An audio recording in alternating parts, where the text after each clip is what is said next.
Hello students, welcome back to another video.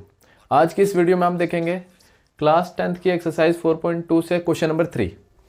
इस question में हमें बोला है find two numbers whose sum is 27 and product is 182।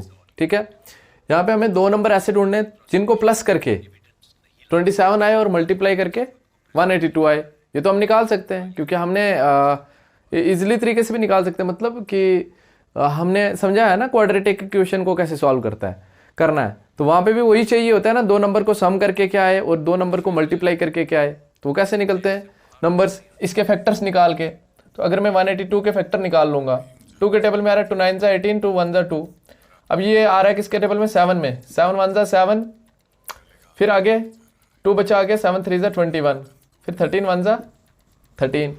अब हम 1 को छोड़ेंगे 13 के पास आ जाएंगे। 13 का किसके साथ रिलेशन बनाए, 27 होता है। 13 + 14 करे ना, 13 और 14 का सम कितना होता है 27। क्या इनको मल्टीप्लाई करके 182 भी होता है? बिल्कुल होता है। तो नंबर हमारे मिल गए 13 और 14। बट ये तो हमने शॉर्टकट तरीके से किया, अपने दिमाग यूज करके, क्योंकि हमें क्वाड्रेटिक इक्वेशन सॉल्व करना आता है, उसमें भी यही कंडीशन होती है। बट ये हमने सॉल्व करना है मैथमेटिकली, पूरा सोल्यूशन करनी है हमने, ठीक है, वो ताकि एग्जाम में मार्क्स मिल सके। अब एमसीक्यू में आएगा तो ये आप कर सकते हैं। अब देखो, दो नंबर से उनका सम कितना है 27। अब हमें पता ही नहीं है एक नंबर क्या होगा। Let one number be X. एक नंबर एक्स ले लिया, ठीक है, एक नंबर क्या किया, एक्स ले लिया। देखो, एक नंबर ले लिया एक्स प्लस दूसरा नंबर कोई और है, इन दोनों का सम कितना है 27। तो मैंने कहा अगर एक नंबर 13 है, दूसरा नंबर 14 है, कैसे आया 27 में से 13 को माइनस करके। मींस अगर x ना होता, अगर 13 होता तो प्लस कोई नंबर और होता इक्वल टू 27। ठीक है, अगर हमने ये नंबर निकालना है तो इसको उधर भेजेंगे ना, माइनस करेंगे 27 माइनस 13, तो ये 14 आएगा। वही चीज है, अगर एक नंबर x है तो दूसरा निकालना है तो इसको उधर भेजेंगे, ये वाला मिलेगा। ठीक है, तो क्या मिलेगा, इसको उधर भेजेंगे तो ये क्या आ जाएगा, dash equal to 27 minus X, dash mean second number. Let one number be x, then the other number be 27 minus x। एक नंबर अगर x आ गया तो दूसरा नंबर क्या होगा 27 माइनस x। अब अकॉर्डिंग टू क्वेश्चन आएंगे। क्वेश्चन कह रहा है एक जो ये नंबर है और दूसरा ये जो नंबर है, इन दोनों का प्रोडक्ट कितना है 182। मल्टीप्लाई करना, मतलब मल्टीप्लाई करके कितना आ रहा है 182। करेंगे मल्टीप्लाई कैसे, x इंटू दूसरा नंबर क्या है 27 minus x is equal to कितना है इनका मल्टीप्लीकेशन 182। अब हमने डिस्ट्रीब्यूटिव लॉ के accordingly distributivity of multiplication over subtraction, तो उससे क्या करेंगे, इस चीज को इधर भी मल्टीप्लाई करेंगे, इसको इधर भी मल्टीप्लाई करेंगे। 27 into x 27x minus x into x x square. इतना तो फैमिलियर होंगे आप सब अगर इस क्वेश्चन तक पहुंच गए। x into x x square, ये इधर इक्वल टू का इधर आएगा माइनस 182 इक्वल टू 0। फाइन। अब देखो यहाँ पे हमारा एक्स स्क्वायर जो होता है ना, मैंने ऑलरेडी वीडियोस में भी बताया कि एक्स स्क्वायर जो होता है उसका कोएफिशिएंट पॉजिटिव होना चाहिए, तो इजीली हम सॉल्व कर सकते हैं उसको। तो इसको पॉजिटिव करना है और इसको फर्स्ट पे लिखना होता है, ठीक है, क्योंकि स्टैंडर्ड फॉर्म जो होती है क्वाड्रेटिक इक्वेशन की वो ये होती है ax square plus b of x plus c equal to 0। एक तो इक्वल टू के उधर 0 होता है, एक तो जो एक्स स्क्वायर का कोएफिशिएंट है वो पॉजिटिव होता है। ओके, इक्वल टू के उधर तो 0 हो गया, ठीक है, बट एक्स स्क्वायर का कोएफिशिएंट को पॉजिटिव बनाना है। और ये सबसे पहली बात कि एक्स स्क्वायर जो है वो फर्स्ट टर्म पे होना चाहिए। तो इसको पॉजिटिव बनाने के लिए हम बाकियों के साइन भी चेंज कर देंगे। तो कैसे आएगा ये, पहले इसको लिखो, फर्स्ट पे लिखो, यहाँ पे लिखे माइनस एक्स स्क्वायर, इसके पीछे कुछ नहीं है तो पॉजिटिव है, प्लस 27x, फिर माइनस 182 इक्वल टू 0। अब देखो यहाँ पे इसको पॉजिटिव करना है तो इन सब के साइन चेंज कर देंगे। अब साइन चेंज कैसे होते हैं या ये पॉजिटिव कैसे होता है, तो हमें पूरी इक्वेशन के साथ -1 को मल्टीप्लाई करना होता है। तो हम करेंगे मल्टीप्लाइंग होल इक्वेशन बाई -1। तो यहां पे आ जाएगा -1 into x square plus 27x minus 182 equal to 0। अगर ये स्टेप नहीं करना है आप डायरेक्ट भी कर सकते हैं, ये पॉजिटिव ये नेगेटिव ये पॉजिटिव, सबके साइन चेंज कर देने। अगर इसको पॉजिटिव करना है, अब ये वाला इसके सबके साथ मल्टीप्लाई हो जाएगा, ठीक है। तो माइनस इंटू एक्स, सॉरी यहाँ पे माइनस था, माइनस माइनस प्लस हो जाएगा, एक्स स्क्वायर का एक्स स्क्वायर, फिर माइनस प्लस माइनस 27 का 27x minus minus plus 182 equal to 0।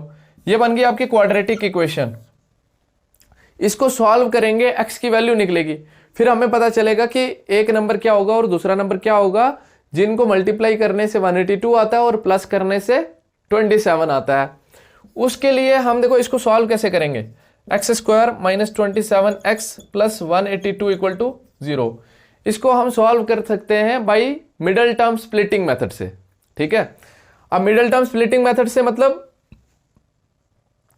इस मिडल टर्म को स्प्लिट करना है, इसकी जगह हमने दो नंबर्स लिखने हैं। कौन से दो नंबर्स, हमें कैसे पता चले कौन से दो नंबर्स लिख रहे हैं, ताकि उन दो नंबर्स को प्लस करके मिडल टर्म का कोएफिशिएंट आए -27, ठीक है। प्लस करके कितना आना चाहिए, -27, और वही दो नंबर्स जो होंगे जिनको प्लस करके ये आए उनको मल्टीप्लाई करके 182 आना चाहिए। तो उन दो नंबर्स का मल्टीप्लिकेशन कितना आना चाहिए, इसके कोएफिशिएंट को इसके साथ मल्टीप्लाई कराते हैं, जो इसका आंसर आता है वही उन दोनों नंबर्स के मल्टीप्लिकेशन का भी आंसर आना चाहिए 182। एक बात समझो, ये समझ आया कहां से आया, मिडल टर्म का कोएफिशिएंट, ये समझ आया कहां से आया, फर्स्ट और लास्ट वाले को मल्टीप्लाई किया, मतलब दो नंबर ऐसे ढूंढने हैं ताकि उसको प्लस करने पे ये आए और वही दो नंबर्स को मल्टीप्लाई करने पे ये आए। ऐसे तो बहुत सारे नंबर्स होते हैं ना जिनको प्लस करके ये आता है, 13 14 हो गया, और उसके बाद 16 11 हो गया, और भी बहुत सारे नंबर्स हैं, ठीक है। अब वो नंबर कैसे मिलेंगे जिनको प्लस करने में ये आएगा और मल्टीप्लाई करने पे ये आएगा। हमने रट्टा तो नहीं मार रहा है, हमने क्या करना है, इसके फैक्टर्स निकालने हैं 182 के। 2 के टेबल में आ रहा है 2 9 18 2 1 2, अभी निकाले थे फैक्टर्स इसके, ठीक है। फिर 7 13 91 और 13 1 13। 1 को हम तब लेते हैं जब ये पास होते हैं, अभी 13 के पास आएंगे। 13 का किसके साथ रिलेशन बनाए, 27 होता है।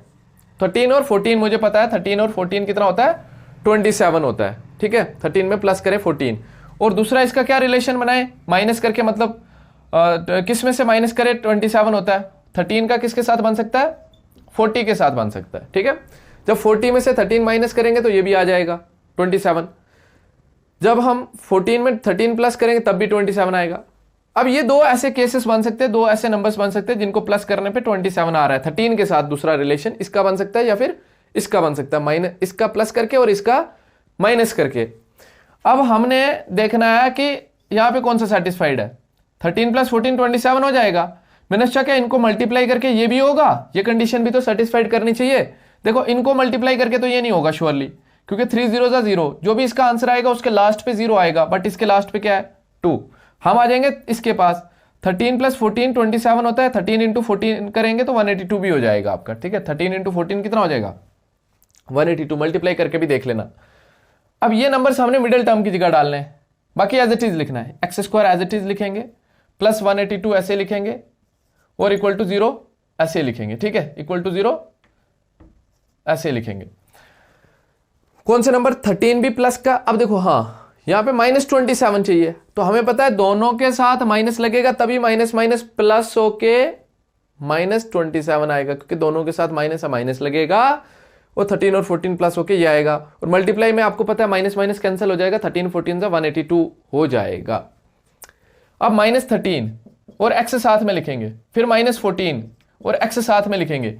इन दोनों में सेम क्या है, कॉमन, कॉमन लेंगे। अब x कॉमन है, x बाहर लिए, यहां पे क्या बचा x माइनस, जब x से यहां से बाहर ले लिया, यहां पे क्या बचा 13, माइनस का माइनस। इन दोनों में सेम क्या है, 14 के टेबल में आ रहे हैं। किसके टेबल में आ रहे हैं, 14 में। अभी हमने देखा ना 14 कितने जा होता है 182, 14 13 जा, तो 14 कॉमन ले लेंगे। जब 14 कॉमन लिया, अंदर हमेशा यही बचता है, x माइनस 13 इक्वल टू 0। बात आई समझ में। इन दोनों में से हमने कॉमन लिया, x कॉमन था, x बाहर लिया, यहाँ पे 2x थे, एक x बचा, माइनस का माइनस, यहाँ से x बाहर लिया, यहाँ पे 13 बचा, माइनस का माइनस लिखा।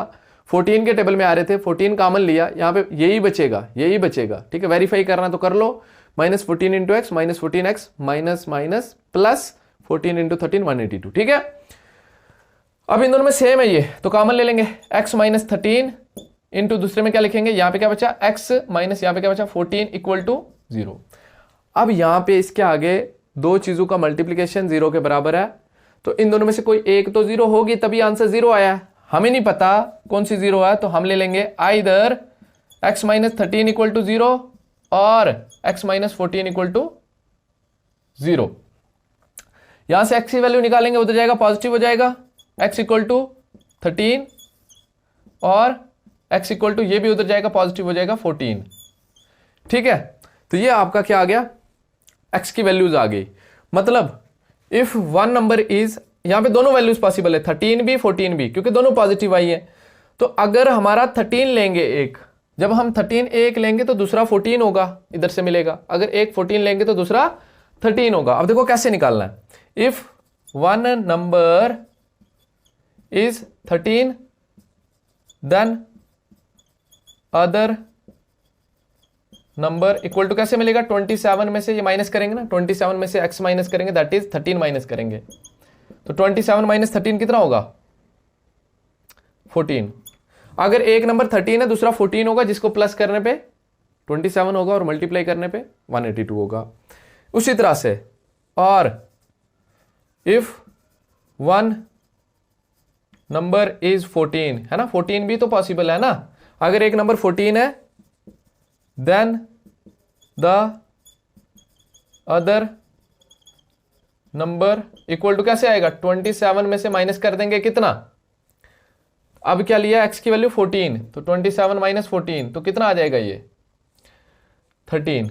अगर एक नंबर 14 है दूसरा 13 होगा, एक 13 है दूसरा 14 होगा, जिनका सम 27 होगा और प्रोडक्ट 182 होगा। हमने डायरेक्ट भी कर लिया था ये।